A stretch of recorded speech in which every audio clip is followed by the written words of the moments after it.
So now we are going to meet yet another stalwart and Amitabh Bachchan of insurance industry, Mr. Girish.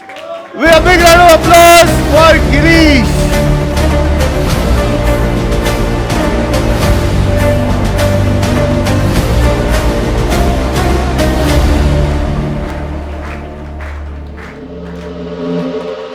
Fantastic. Please. So Girish has again a great records of recruitment and main important is implementation. So let's listen from him. What are his what made him to join insurance industry and what kind of progress have you created? He is going to speak in Hindi and some things then I'll convert it into translate it to English. Yes. Insurance industry में मैं join हो गया था 5 साल पहले।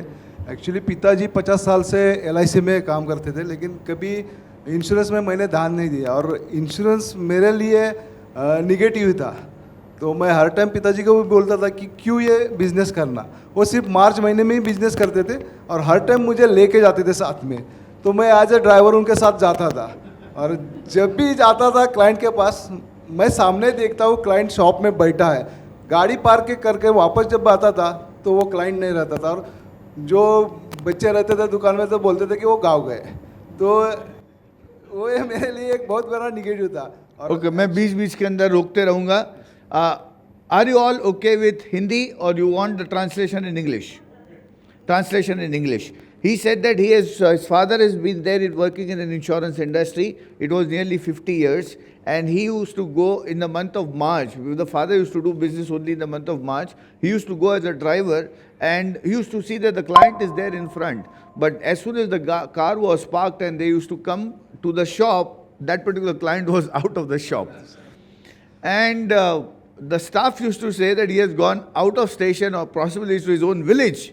That kind of thing used to happen while he was experiences. That is why he felt negative while being into insurance industry. Yes.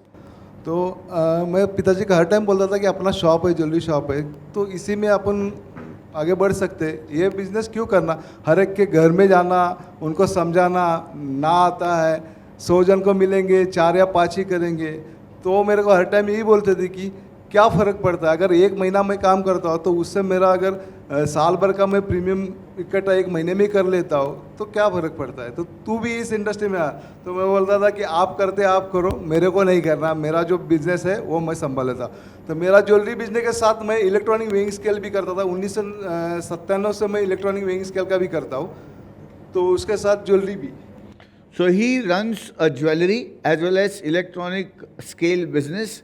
He used to always say to his dad that why are you going over there when there's so much of rejections? After meeting hundreds of people, only 3-4 people buy. What is the point of it? Rather, we have a good shop, why not it? And the father used to say, what difference will it make if I'm meeting so many people once in a month, in 1 month so many people, and if able to receive so much of income of averaging with 12 months, then what difference? You also join, but he used to reject. Yes.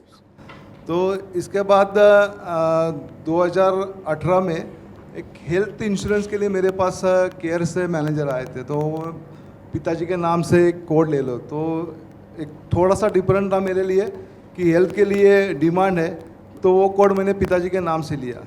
और उसके बाद मैंने पिताजी को बोला, तो मैंने पिताजी ने मेरे को बोला कि तू है वो नहीं कर रहा LIC का, तो ये हेल्थ का तू कब करेगा। तो ये एक मेरे लिए चैलेंज था। तो उसी के बाद 2019 में लॉकडाउन गिर गया, 6 महीना मेरा शॉप बंद था।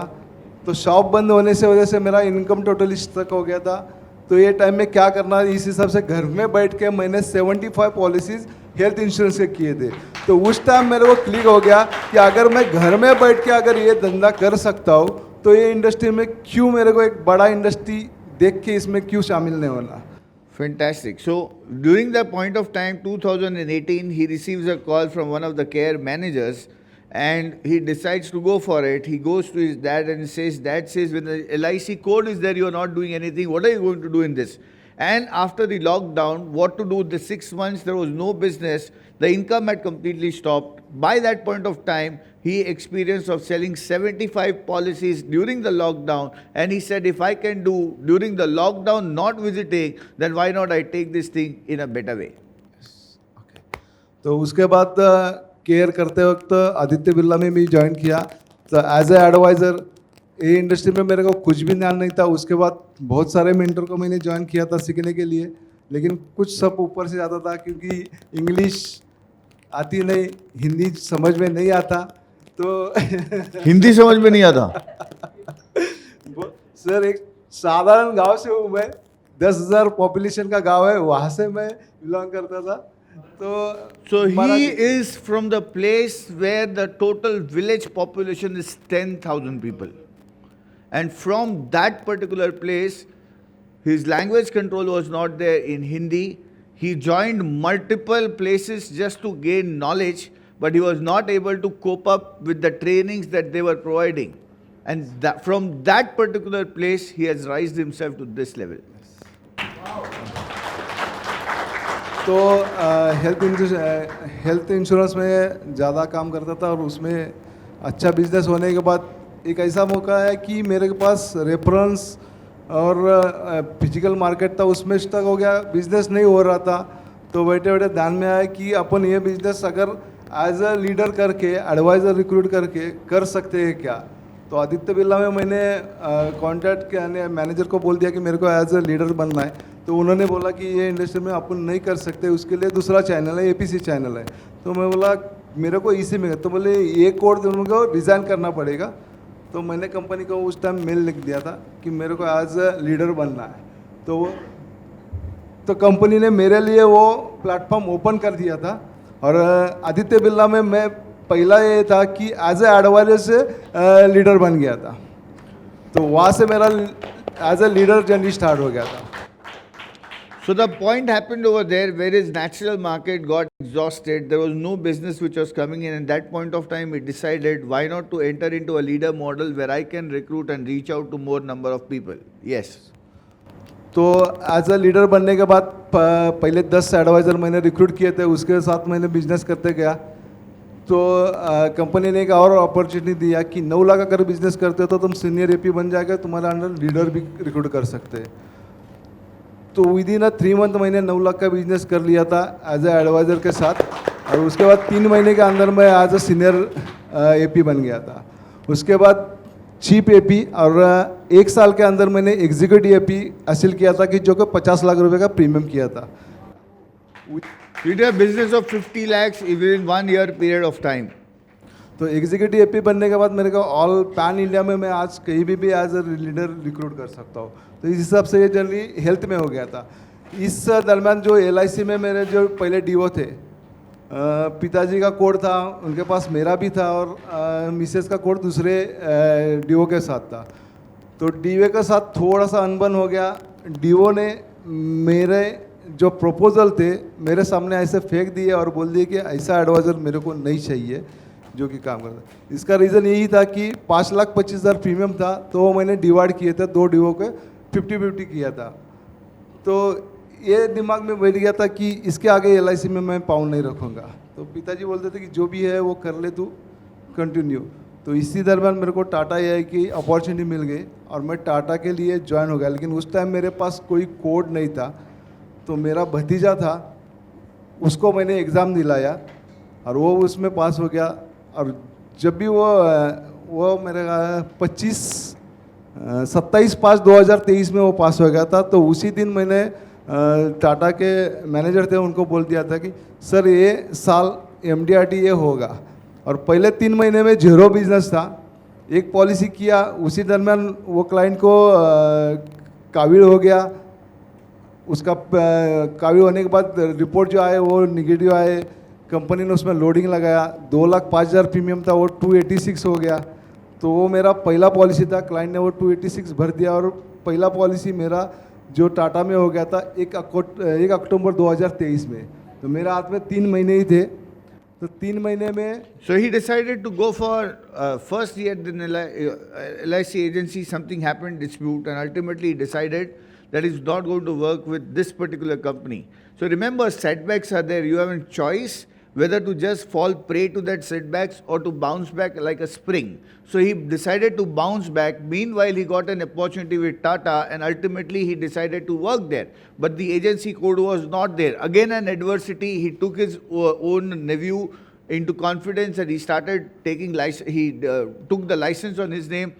Ultimately, for the first 3 months, there was no business, but he decided to do MDRT, and the first case that is launched, that was nearly about 2,80,000 rupees or 3 lakh rupees. That's how he started. But still, there were only 3 months left for MDRT, and he decided to complete the MDRT. Yes. तो उसके बाद भी 2 महीने में मेरा ज़्यादा कुछ business नहीं हुआ था. 24 दिसंबर था, तब तक मेरा 6 लाख रुपये ही बिजनेस हुआ था, और ब्रांच मैनेजर का कॉल आ गया कि आप 1 लाख रुपया करो, फर्स्ट फॉरेन ट्रिप अपना ब्रांच से हो जाएगा. तो सर को मैंने बोला कि सर मेरे को MDRT करना है. तो सर मेरे को बोले 6 दिन रहे, 24 लाख प्रीमियम करना है, कैसे हो पाएगा? मैं सर करूँगा डेफिनेटली. और उस दिन मैं बीमार था, बुखार था, दवाई ली और उठ गया, और 2 क्लाइंट किए. 2 क्लाइंट से मैंने 3 लाख रुपया प्रीमियम लिया, और पहला मेरा टाटा में फॉरेन ट्रिप क्वालिफाई किया था. So the first trip he qualified, the foreign trip, in that particular time frame, it was 24 lakhs as the shortfall. But he said to the manager that I want to achieve this. He first got 3 lakh rupees, another premium, 6 lakhs, and he qualified for the international trip. उसके बाद बाकी premium करता गया. Last के दिन 30 तारीख को रात को देखा तो 4 लाख रुपया बाकी था. रात को 11 बजे और एक क्लाइंट का फ़ोन आ गया कि जो आज पॉलिसी किया वो नहीं करना. तो सुबह देखा तो 6 लाख रुपया शॉर्ट था. उसी टाइम मेरे को आदित्य बिरला में एक कॉन्टेस्ट के लिए 2.25 लाख रुपया प्रीमियम बाकी था, और दोनों भी मेरे को अचीव करने थे. तो आदित्य बिरला के जो मैनेजर थे सुबह 12 बजे कासेगांव आए थे, और मैं उसके पहले ही वहाँ से निकल गया था. और घर में मैं बोल के गया था कि अगर MDRT करूँगा तो ही मैं घर पे आऊँगा, नहीं तो नेक्स्ट टाइम का MDRT जब पूरा होगा तभी घर पे आऊँगा. See the kind of conviction. If I'm going to complete the MDRT, then I'll come back. Otherwise, after I complete my MDRT, I'll come back at home. Can you see the zid?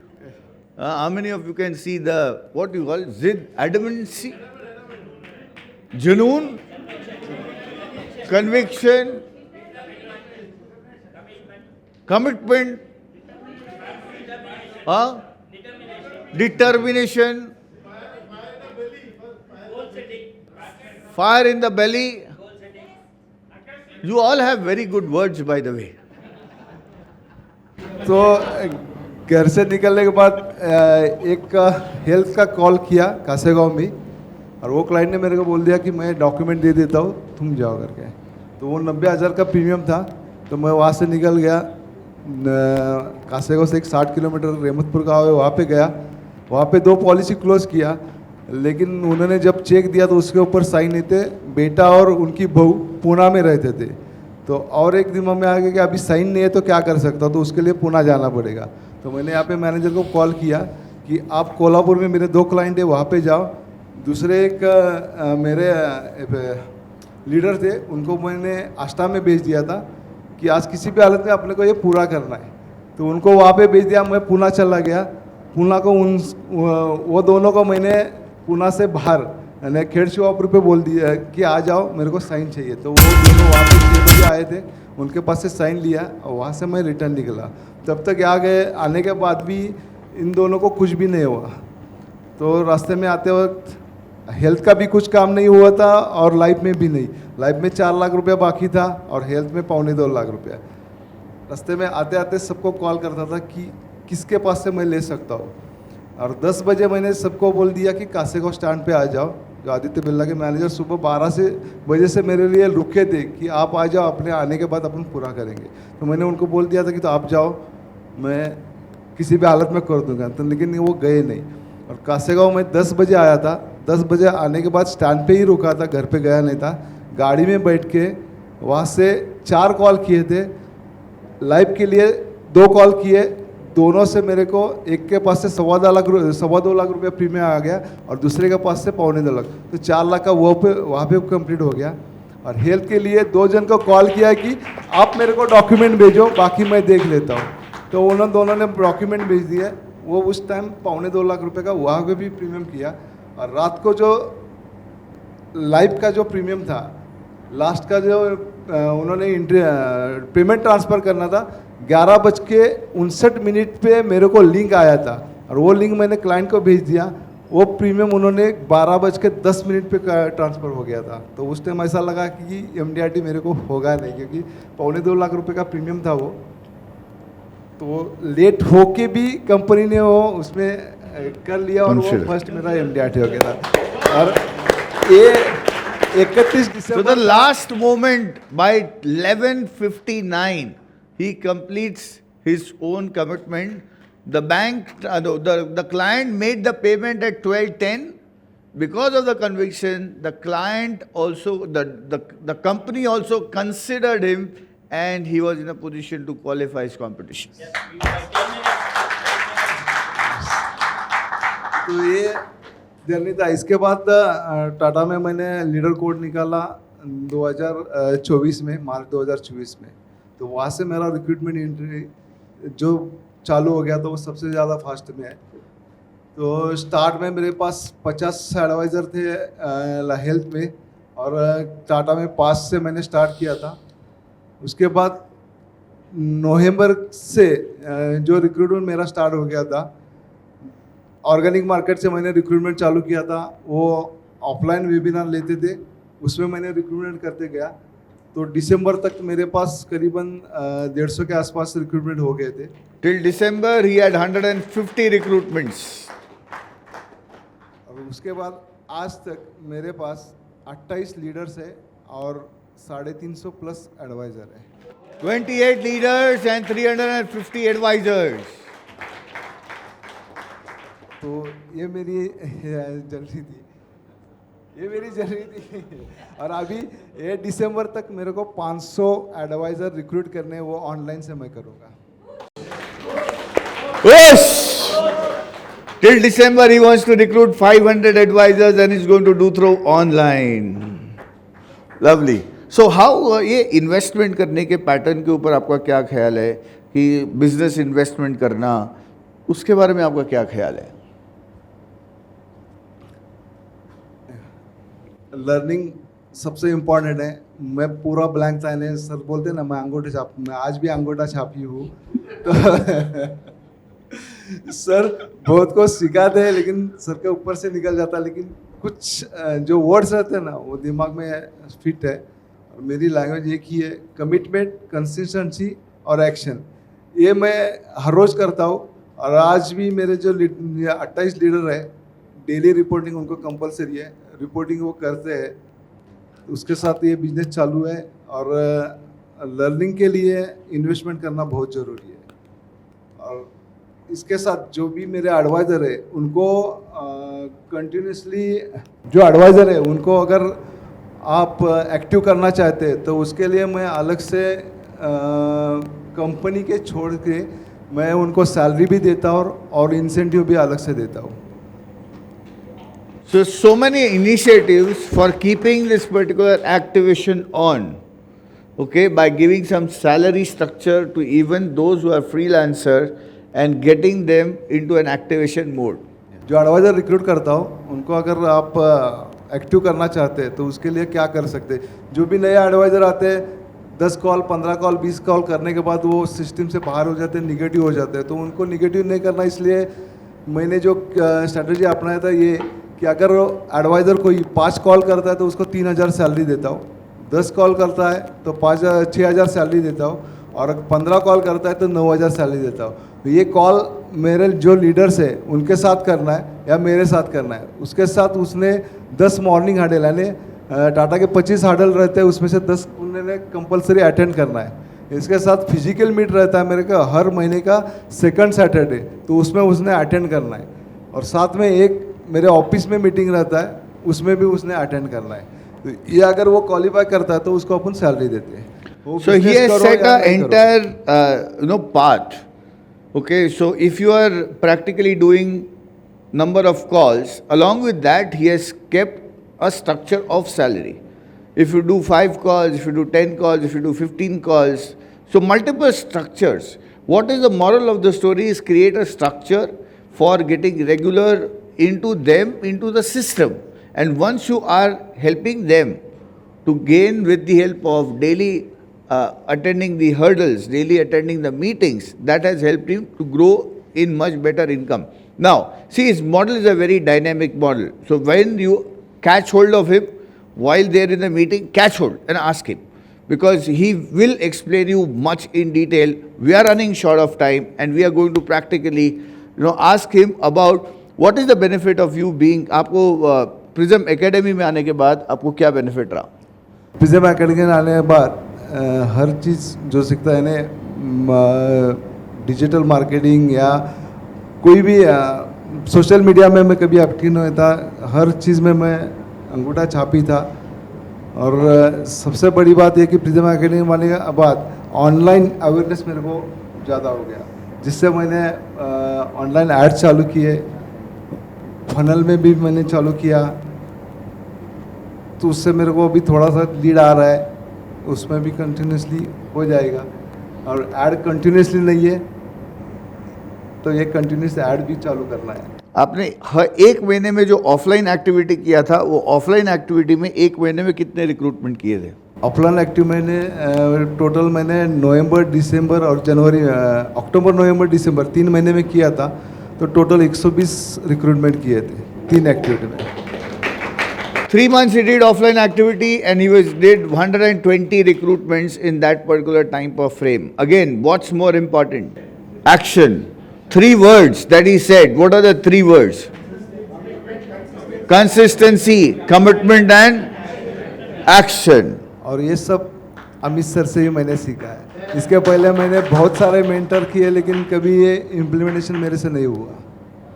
So ऐसा क्या रहा कि जिधर आपको आग लग गई implementation की? हाँ, डायमंड में वो देखना पड़ता है सबसे। और सब सर का कभी भी सेशन होता है 5 मिनट पहले ज्वाइन होना ही पड़ता है, और एक डर रहता है कि सर मेरे को आगे बुलाएंगे, तो उससे पहले ही ज्वाइन हो जाता हूँ। So the best aspect is Girish has been so consistent. Hardly 1 or 2 sessions, in spite of all his busy schedule, he would have ever missed. He's so dedicatedly attending all the sessions in spite. While he's driving, he will be, his camera may possibly, I will have to ask him to keep shut. Otherwise, he's driving and his session, attending the sessions and listening to it. And that's what the commitment is all about. Just 1 minute. Diamond में आने के बाद क्या benefit रहा? Diamond में आने के बाद 1-to-1 होता था, सर हर एक चीज़ में पूछते थे कि क्या क्या इम्प्लीमेंटेशन किया है। तो अगर मैं इम्प्लीमेंटेशन नहीं करूँगा तो सर को जवाब भी नहीं दे सकता, तो छुप के बैठना पड़ता है या कैमरा बंद करके बैठना, तो उससे अच्छा है कि मैं इम्प्लीमेंटेशन नहीं करूँ।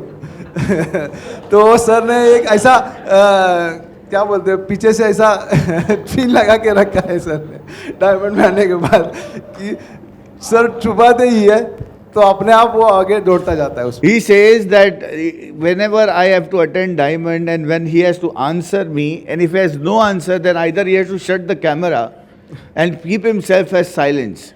And at that point of time, I have to hide myself. I do not want to hide myself, and that what is the reason every time I perform and every time I keep my cameras on. That's the power of accountability. Lovely, fantastic. What is the word of wisdom that you would like to share? मैं सभी को यही कहूँगा कि अगर आपको ये industry में एक बड़ा इंडस्ट्री देखना चाहते हैं तो सीखना जरूरी है, और जो सिल्वर में है वो गोल्ड में आइए और डायमंड में भी ज्वाइन करें। अगर आज आप 30 लाख रुपए बिजनेस कर रहे हैं, आपको 1 CR, 10 CR या 100 CR भी करना है, तो इसके लिए ये प्लेटफॉर्म सबसे बढ़िया है। और ऐसा अमित सर के जैसा मेंटर कहीं पे भी नहीं मिलेगा। मैंने कम से कम 15 से 20 मेंटर ज्वाइन किए, मैंने बहुत सारा पैसा इसमें खर्च किया है, लेकिन यहाँ आने के बाद जो सुकून मिला और ये जो फैमिली मिला है, ये कहीं पे भी नहीं मिलेगी। अभी तक का टोटल प्रीमियम कलेक्शन कितना हुआ गिरीश? अभी तक का टोटल प्रीमियम कलेक्शन कितना हुआ? अभी तक प्रिज्म ज्वाइन करने के बाद, हाँ, प्रिज्म ज्वाइन करने के बाद करीबन मेरा 5 CR के आसपास प्रीमियम ज्वाइन किया। 5 CR, 5 crores with all the kind of things, totally all together. His वो मार्च महीने का इनकम कितना था? मार्च महीने का? मार्च महीने में मैंने टोटल 40 लाख रुपए बिजनेस किया था हेल्थ में। 40 lakhs of business only in the month of March. Income कितना था? ये मार्च में टोटल मेरा 1.56 करोड़ लाइफ में किया था, 40 लाख रुपया हेल्थ में किया है, तो लाइफ में इनकम था 17 लाख प्लस। 17 lakhs और plus. ये मार्च में टोटल मेरे 40 काउंटर क्लब एडवाइज़र क्वालिफाई थे और 19 एडवाइज़र पटाया क्वालिफाई है।